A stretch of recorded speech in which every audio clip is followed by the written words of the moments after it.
মির্চির বিশেষ নিবেদন Times of পুরাণ।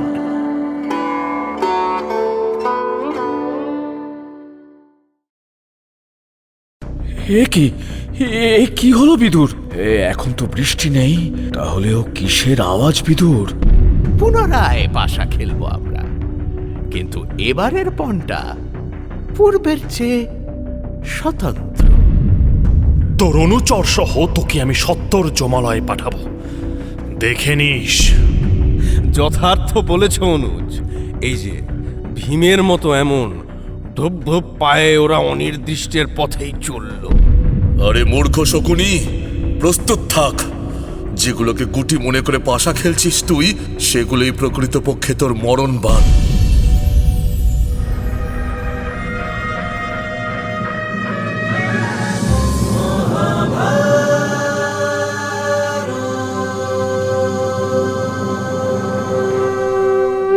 মহাভারত, চিরকালের চিরনতুন। মহর্ষি বেদব্যাস রচিত মহাকাব্য মহাভারতের বাংলা অনুবাদ করেছেন হরিদাস সিদ্ধান্ত বাগীশ, কালীপ্রসন্ন সিংহ, রাজশেখর বসু সহ অনেক বিদগ্ধ পণ্ডিত। সেই সব জনপ্রিয় অনুবাদ এবং প্রচলিত ভাষ্যকে ভিত্তি করে সহজ ভাষায় মহাভারতের নাট্যরূপ দেওয়া হল শুধুমাত্র আপনার জন্য। প্রযোজনা প্যাস্টেল এন্টারটেইনমেন্ট। পাণ্ডবদের রাজ্য এবং সম্মান সব ফিরিয়ে দিয়েও দুর্যোধনের চক্রান্তে পুনরায় তাদের পাশা খেলার জন্য আমন্ত্রণ পাঠালেন ধৃতরাষ্ট্র। মহারানী গান্ধারীর নিষেধও তিনি শুনলেন না। এবারের পণ হল অতি ভয়ানক। তারপর মহারাজ যুধিষ্ঠিরের জয় হোক। আপনার জ্যেষ্ঠতাত হস্তিনাপুর নরেশ ধৃতরাষ্ট্রের দূত হয়ে আমি এসেছি। তিনি বলে পাঠিয়েছেন যে তাঁর সভায় এখন বহু সভ্যের আগমন ঘটেছে। তাঁরা সকলেই পুনর্বার পাশা খেলা দেখতে উৎসাহী। সুতরাং মহারাজ ধৃতরাষ্ট্র আপনাকে পাশা খেলার জন্য হস্তিনাপুরে আমন্ত্রণ জানিয়েছেন। মানুষ নিজেকে যতটাই শ্রেষ্ঠ বলে মনে করে, কিন্তু সে জানে না তার মঙ্গল এবং অমঙ্গল সবটাই বিধাতার দান। ভালো বা মন্দ যাই হোক না কেন, সে প্রবাহ আসলে অনন্ত। মানুষের ইচ্ছার থেকে তার ভবিতব্য সত্যি বড় প্রবল। না, জ্যেষ্ঠতাতর আহ্বানে সাড়া দিতেই হবে। বিনাশের সম্ভাবনা সত্ত্বেও আবারও পাশা খেলতে হবে আমাকে। বৃদ্ধ রাজার আদেশ আমি লঙ্ঘন করতে পারবো না। অপরাধ মার্জনা করবেন জ্যেষ্ঠ ভ্রাতা। ওই ধূর্ত শকুনি যদি এবারও সেই ছলনার আশ্রয় নেয়। কোনো পশুর যে সোনার শরীর হতে পারে না, সে কথাটা রামচন্দ্র জানতেন। কিন্তু তাও সেই সোনার হরিণটিকেই ধরতে গিয়েছিলেন তিনি। বিপদ নিকটে এলে প্রায়ই মানুষের বুদ্ধি ভ্রংশ হয় অনুজ। এটাই জগতের নিয়ম। নগরপাল, আমাদের সপরিবারে হস্তিনাপুর যাত্রার ব্যবস্থা করে দিন। যথাজ্ঞা মহারাজ। জননী কুন্তী এবং দ্রৌপদীকে সঙ্গে নিয়ে হস্তিনাপুরে ধৃতরাষ্ট্রের সভায় এসে উপস্থিত হল পঞ্চপাণ্ডব। মহামতি ভীষ্ম, গুরু দ্রোণাচার্য, কুলগুরু কৃপাচার্য এবং মহারাজ ধৃতরাষ্ট্রকে প্রণাম করে রাজসভায় এসে বসল যুধিষ্ঠির। সেখানে তখন শকুনি, দুর্যোধন, দুঃশাসন এবং কর্ণ বসে আছে। যুধিষ্ঠিরকে দেখেই শকুনি বলে উঠল, এই যে ধর্মপুত্র যুধিষ্ঠির, ভারত শ্রেষ্ঠ রাজ চক্রবর্তী। পুনরায় তোমার দর্শন পেয়ে আমি সত্যি খুব আনন্দিত রাজন। আমাদের বৃদ্ধ মহারাজ তোমাদের সমস্ত ধনসম্পত্তি ফিরিয়ে দিয়েছেন তো?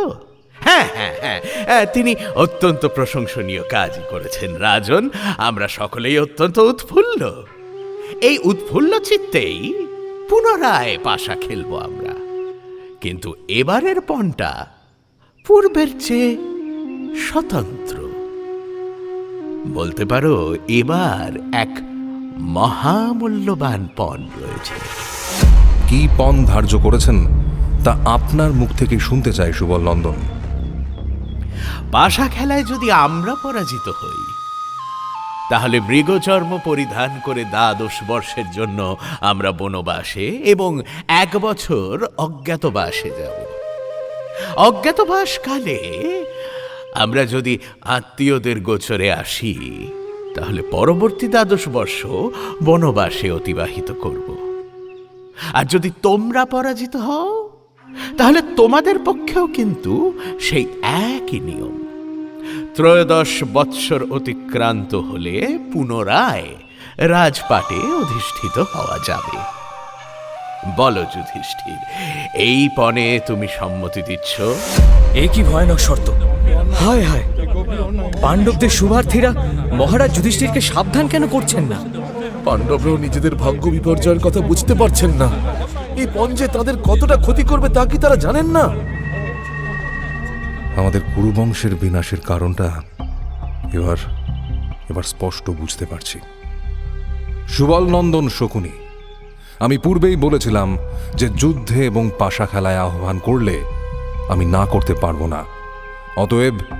অতএব এই পণেই আমি খেলতে সম্মত। তাই নাকি? তাই নাকি? বেশ বেশ বেশ, তবে খেলা শুরু করা যাক। দেখো যুধিষ্ঠির, আমার দানে তোমার আস্থা আছে তো? তুমি মন থেকে খেলতে ইচ্ছুক তো? আমি একবার যা বলি তাই করে থাকি। সত্যের পথ থেকে কেউ আমাকে বিচলিত করতে পারে না। শুরু করুন গান্ধার রাজকুমার, দান দিন। দান? এই যে ধর্মপুত্র, আমার 6 হলে জিত হবে। এই দেখো, এই 6 এলো, 6 আমি জিতেছি, আমার জিত হয়েছে। এবার পণের কথা স্মরণ করো ধর্মপুত্র। আমার সব স্মরণে আছে সুবল নন্দন শকুনি। একবার যা শুনি তা আমি বিস্মৃত হই না। আজ থেকে মহাত্মা দুর্যোধনের সাম্রাজ্য আরম্ভ হলো। পরাজিত পাণ্ডবদের এবার মহা বিপদ। পাণ্ডবরা অনন্ত নরকে যাক। দীর্ঘকালের জন্য আমাদের দৃষ্টিপথের বাইরে থাক তারা। ধনের গৌরবে অহংকারী হয়ে ওরা আপনাকে উপহাস করেছিল যুবরাজ, হ্যাঁ? আপনাকে। আর আজ ওরা ভিখিরি হলো। ওরা ভিখিরি হলো। আহারে দ্রৌপদী, তোমার পিতা একজন মহাপ্রাজ্ঞ রাজা। তিনি আর জানবেন কি করে যে যাদের হাতে নিজের কন্যাকে তুলে দিলেন সেই 5 ভ্রাতা আসলে নপুংসক? না না না না, তিনি মোটেও উচিত কর্ম করেননি। আরো বিবেচনা করা উচিত ছিল। আচ্ছা, সে কথা থাক। পাণ্ডবদের এই বিপর্যয়ে তুমি কেন কষ্ট পাবে যাজ্ঞসেনী? ওই ভিখারি পতিদের ছেড়ে তুমি কৌরবদের মধ্যে থেকে পতি নির্বাচন করো, সুখে থাকতে পারবে। ভেবে দেখো যাজ্ঞসেনী, বনের মধ্যে কাল কাটানো কি তোমার পক্ষে শোভন? পাণ্ডবদের সেবা করে আর কোনো ফল হবে না পাঞ্চালী। তুমি এবার আমাদের কাছে এসো। শোন পাপিষ্ঠ দুঃশাসন, আজ তোর বাক্যবান আমাদের মর্মস্থলে এসে বিঁধেছে। মহাযুদ্ধে তোর মর্মস্থান যদি ছেদন না করিত, আমার নামও ভীমসেন নয়। তোর বক্ষ বিদীর্ণ করার সময় তোর কথা তোকেই স্মরণ করিয়ে দেব। আর যারা তোদের অনুগামী হবে তাদেরও আমি জমালয়ে পাঠাবো। এই আমার প্রতিজ্ঞা রইল। আরে যা যা, বনে গমন করে আত্মগোপন কর। রাজসভায় কথা বলার মতো যোগ্যতা তোর হয় কি করে? গরুটা দুঃশাসন, এই বৃথানন্দন ভীমসেন তোর বক্ষ বিদীর্ণ করে যদি রক্তপান না করে, তাহলে তার যেন পুণ্য লোকে গতি না হয়। আপনারা এই সভায় উপস্থিত সমস্ত সভ্যগণ শুনে রাখুন, প্রত্যেকটা ধার্ত রাষ্ট্রকে বিনাশ করে তবেই আমি শান্তি লাভ করব। অধিক কথায় কাজ নেই ভ্রাতা দুঃশাসন। ওদের হাতে তুমি মৃগচর্ম ধরিয়ে দাও। ওদের রাজবেশগুলো আমাদের প্রাসাদেই সঞ্চয় করে রাখো অনুজ। তার প্রয়োজন পড়বে না যুবরাজ। পাণ্ডবরা আর কোনোদিনও ফিরতে পারবে না। যথার্থ বলেছ অনুজ। এই যে ভীমের মতো এমন ধুপ ধুপ পায়ে ওরা অনির্দিষ্টের পথেই চলল। মূর্খ দুর্যোধন, তোর পাপ এখনো শেষ হচ্ছে না। না, অপেক্ষা কর তুই। তোর অনুচর সহ তোকে আমি 70 জমালয়ে পাঠাবো, দেখে নিস। আমাকে অনুসরণ করো ভীমসেন। আমাদের এখন বিদায় নেবার সময় এসেছে। আমি আপনাকেই অনুসরণ করছি জ্যেষ্ঠ ভ্রাতা, কিন্তু কৌরবদের এই রাজসভা ত্যাগ করে যাওয়ার আগে আমি দ্বিতীয় পাণ্ডব ভীমসেন ঘোষণা করে গেলাম যে আমি গদার আঘাতে দুর্যোধনকে আর দুঃশাসনকে বধ করব। অর্জুন কর্ণকে এবং সহদেব শকুনিকে বধ করবে। দেবতারা আমাদের সহায় হন, এক ভয়ানক যুদ্ধ চাইছি আমি। দেবগণ, আজ থেকে 14 বছর পরে আমাদের সামনে সেই যুদ্ধের পথ উন্মুক্ত করে দিন।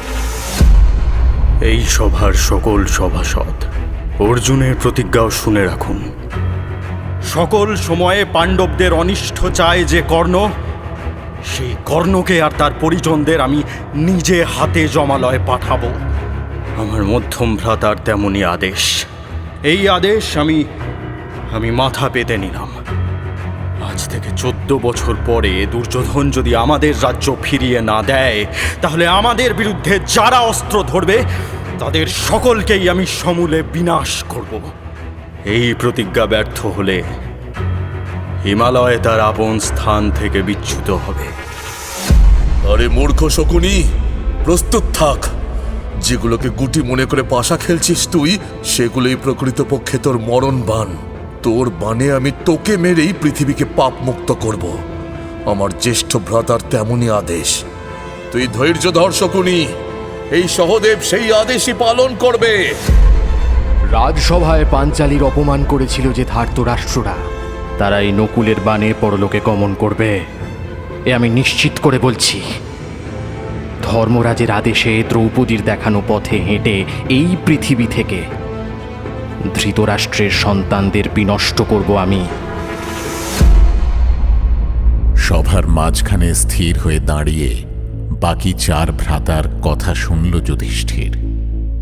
তাদের মধ্যে যে প্রবল ক্রোধের বহিঃপ্রকাশ ঘটে চলেছে, যুধিষ্ঠিরের মধ্যে তার কণামাত্রও নেই।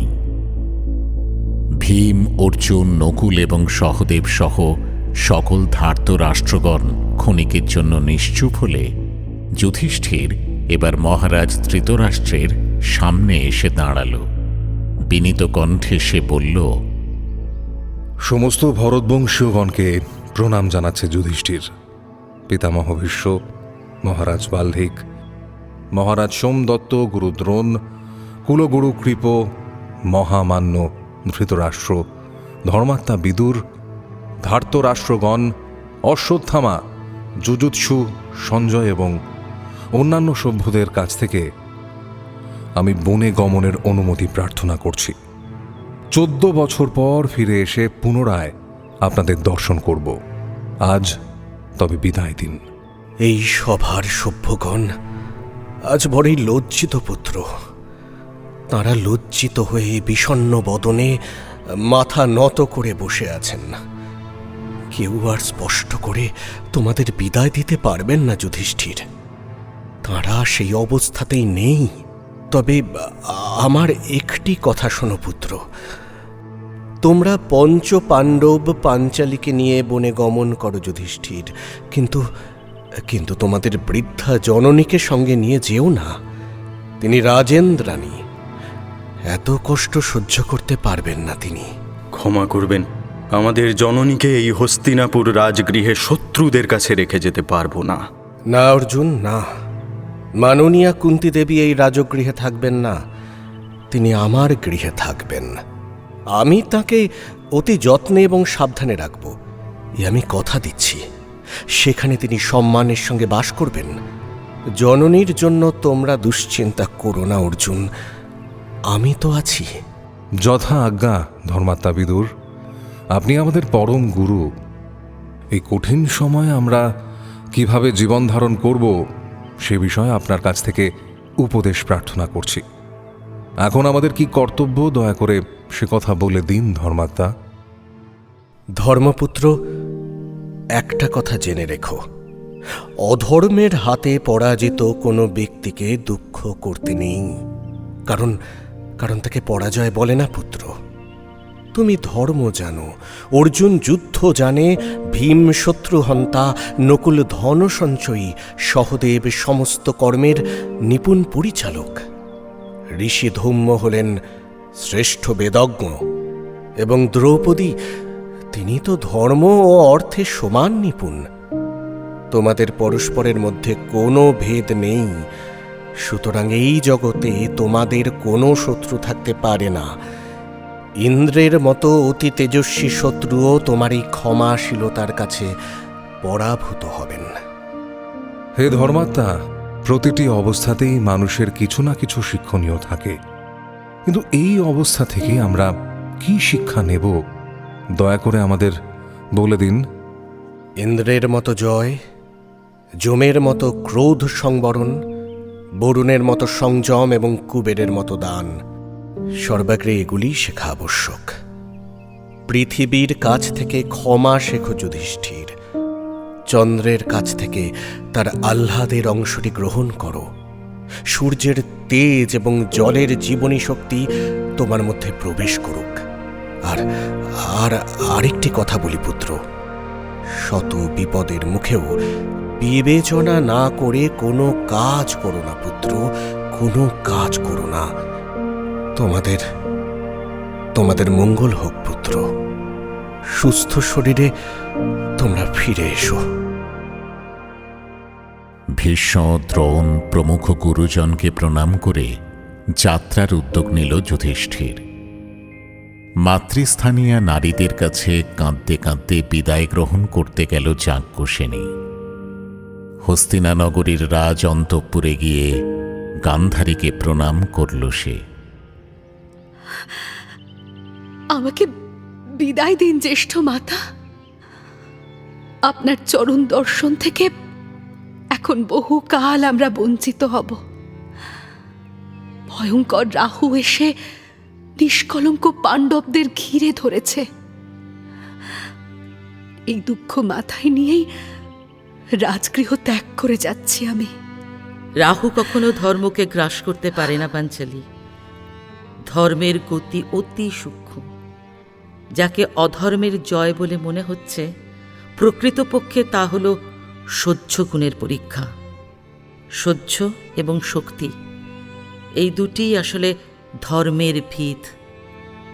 তুমি ধর্মে প্রতিষ্ঠিত হও পাঞ্চালী, তোমার কল্যাণ হোক, ধর্মের জয় হোক।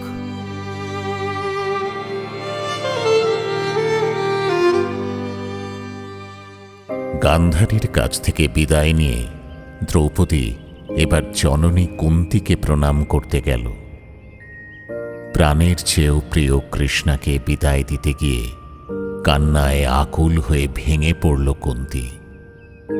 জননী এবং পুত্রী দুজনেই দুজনকে প্রবল শোকে আলিঙ্গন করল। দ্রৌপদীর মস্তকে চুম্বন করে অশ্রুরুদ্ধ কণ্ঠে কুন্তি বলল, শোক করো না পুত্রী, ধর্মে এবং সমস্ত গুণে তুমি অনন্যা। কুরুবংশের লক্ষ্মী তুমি। পিতৃ মাতৃ দুই কুলকেই তুমি ধন্য করেছ পাঞ্চালী। কৌরবরা ভাগ্যবান বলেই তোমার তেজদীপ্ত পবিত্র দৃষ্টির সামনে তারা দগ্ধ হয়ে যায়নি। আমার মঙ্গল চিন্তা এবং শুভকামনা সর্বদা তোমাকে ঘিরে রাখবে পুত্রী। বনবাসকালে আমার সহদেবের প্রতি বিশেষ দৃষ্টি রেখো কল্যাণী। এই প্রবল বিপদের সামনে সে যেন অবসন্ন না হয়ে পড়ে। প্রণাম নেবেন মাতা, আমাদের বনবাসের অনুমতি দিন।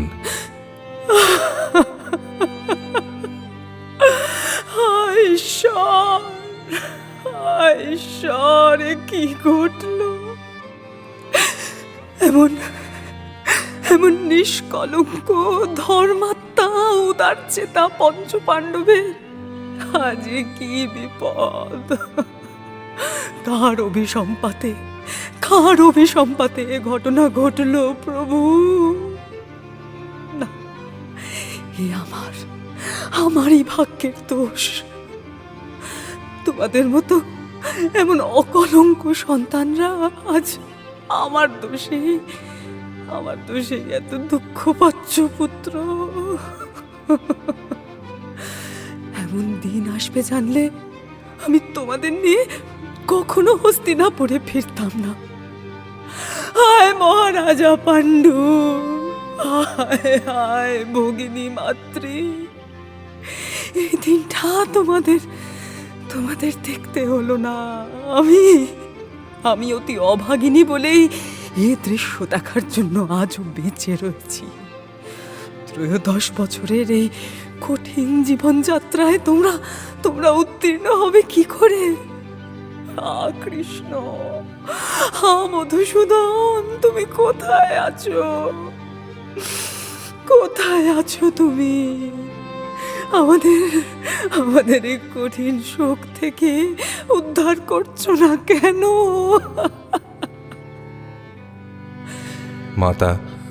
মাতা, আপনি আমাদের বিপদের মুখে ধৈর্য ধরতে শিখিয়েছেন। এখন আপনি নিজেই যদি এমন অস্থির হয়ে পড়েন, তাহলে আমরা কি করে যাই বলুন? শান্ত মনে আমাদের বিদায় দিন মাতা।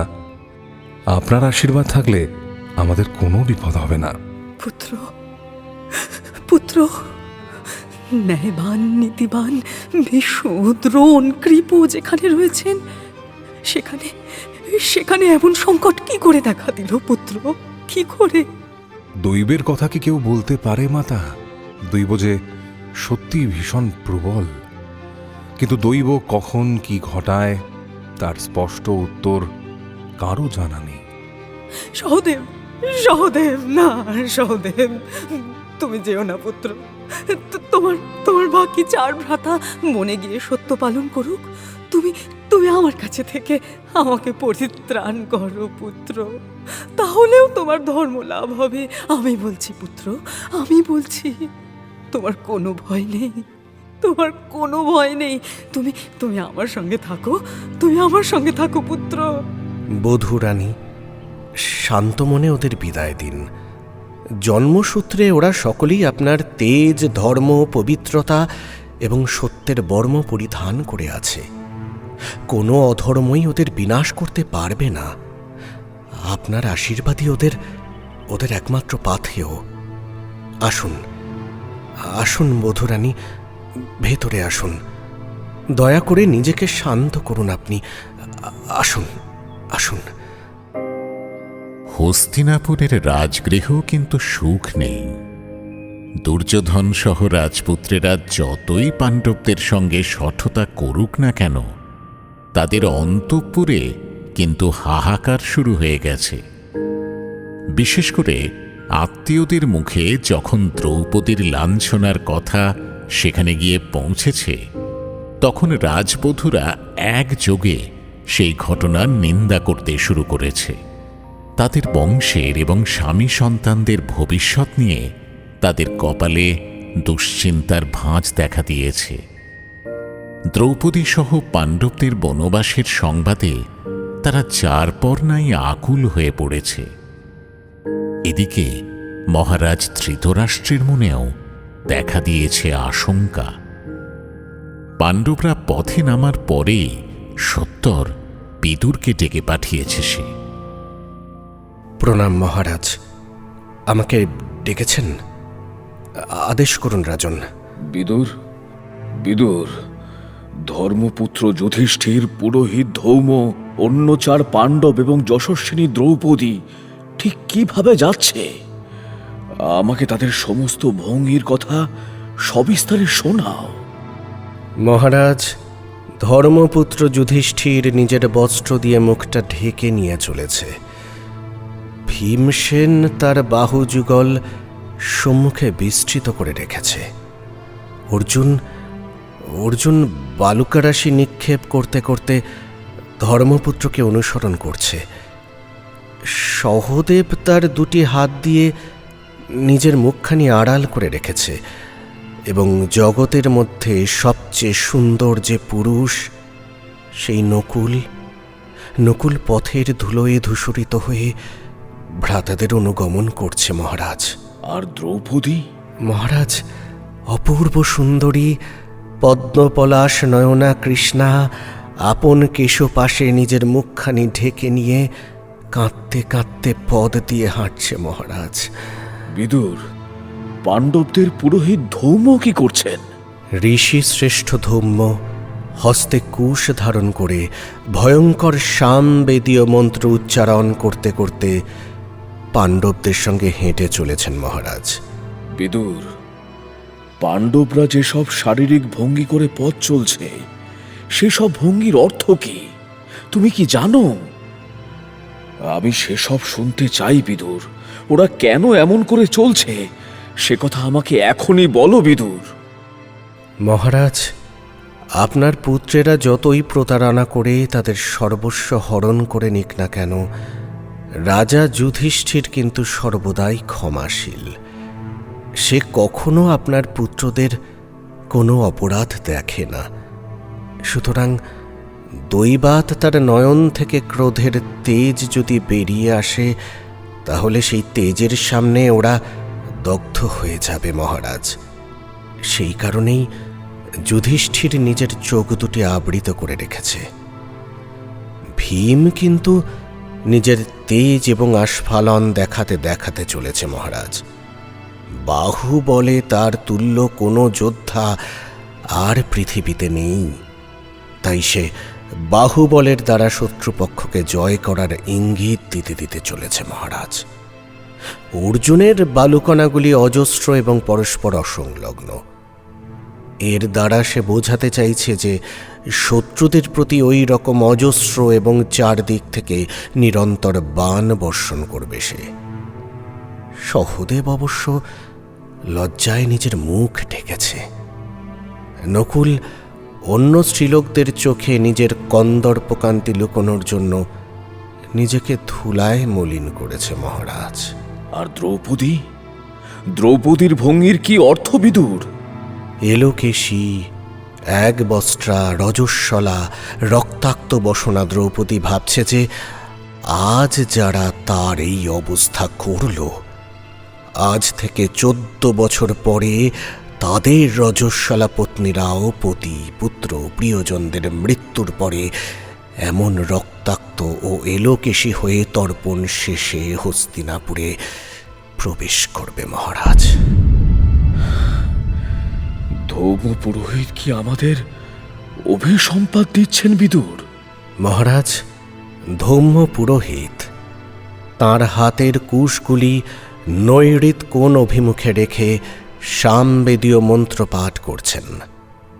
তাঁর এই ভঙ্গির অর্থ হল তিনি নিশ্চয়ই ভাবছেন যে কৌরবেরা যুদ্ধে নিহত হলে তাদের পুরোহিতেরাও এভাবেই সামগান করবেন।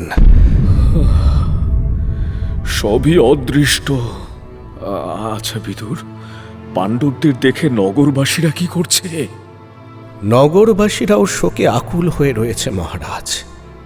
এমন মলিন বেশভূষা পরে পাণ্ডবদের প্রস্থান দেখে তারা হায় হায় রবে বিলাপ করছে। কেউ কেউ পাণ্ডবদের সঙ্গে চলেও যেতে চাইছে। তারা পাণ্ডবদেরই নিজেদের প্রভু বলে হাহাকার করছে মহারাজ। তারা হাহাকার করছে।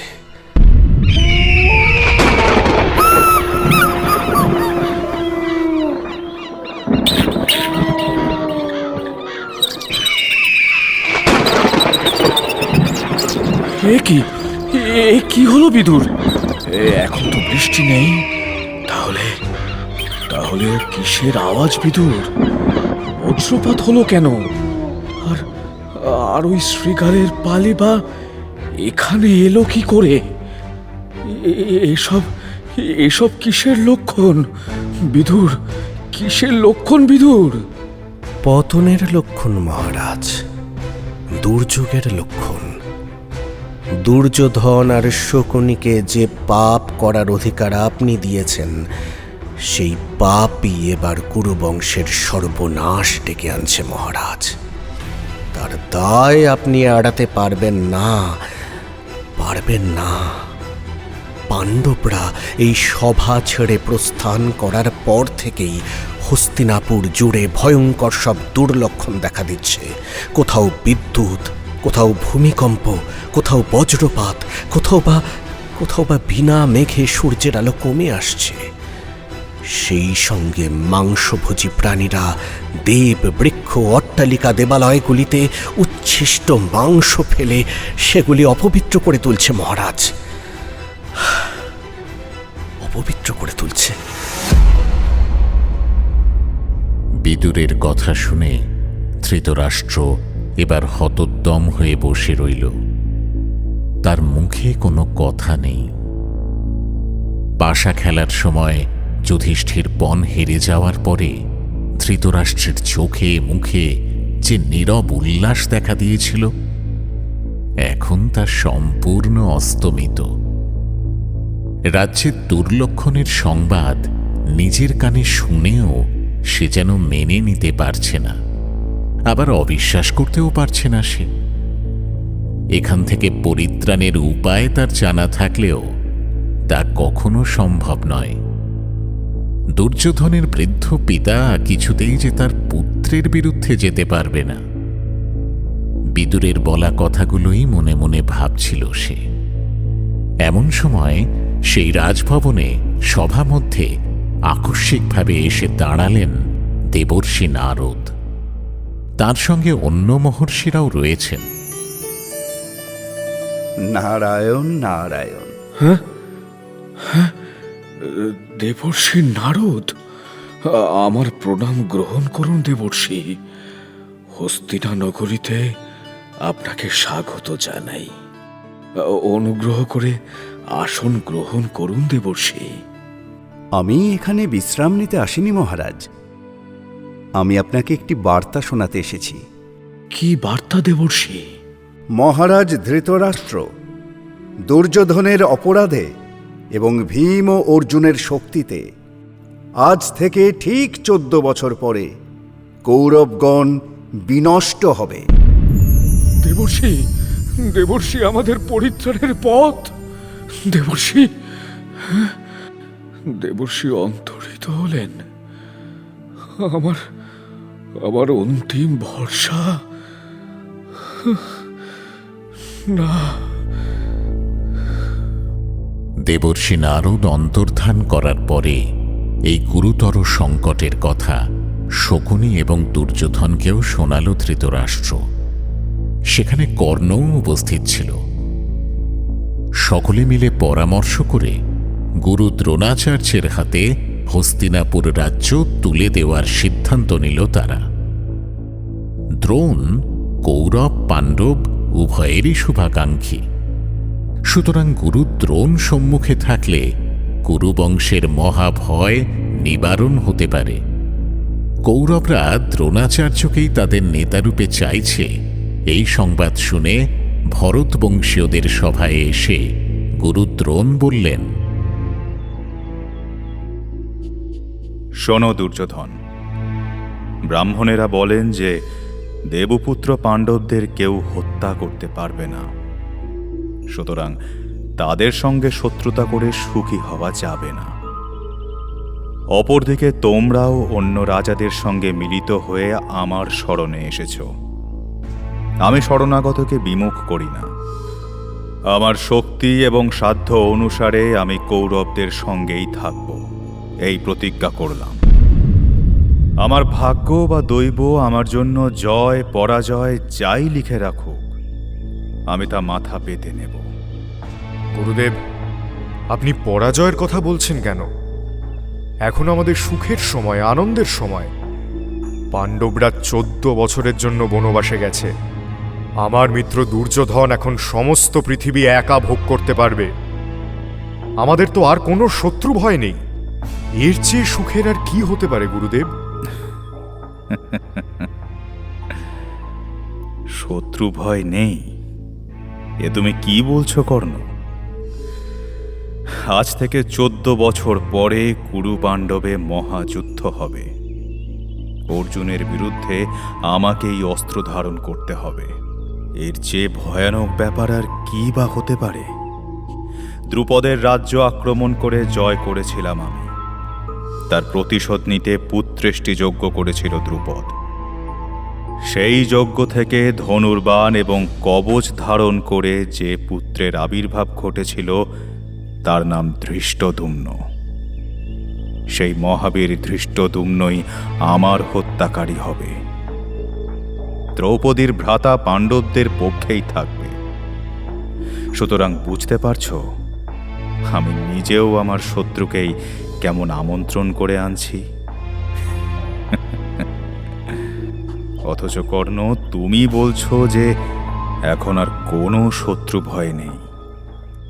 আজ থেকে 14 বছর পরের কথা ভাবো কর্ণ। 14 বছর পর কি হবে সেটা কি জানো?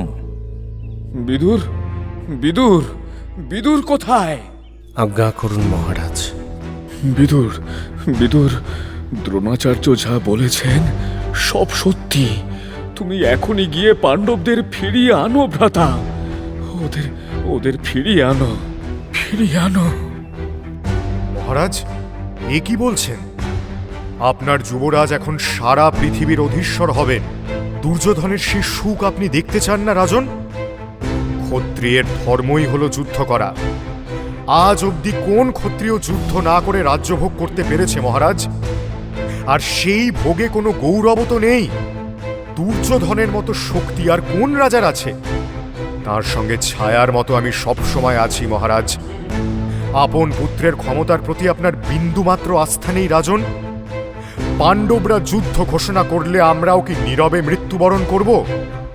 না মহারাজ, ওদের যমলোকে পাঠিয়ে রাজ্য শাসন করবেন দুর্যোধন। আপনার কাছে আমি অনুরোধ করছি, আপনি এবার একটু শান্ত হন মহারাজ। পাণ্ডবদের হারিয়ে হস্তিনাপুরে ধৃতরাষ্ট্রের মনে এবার মহা ভয় উপস্থিত হয়েছে। দিবারাত্র পাণ্ডবদের জন্যই শোক করে সে।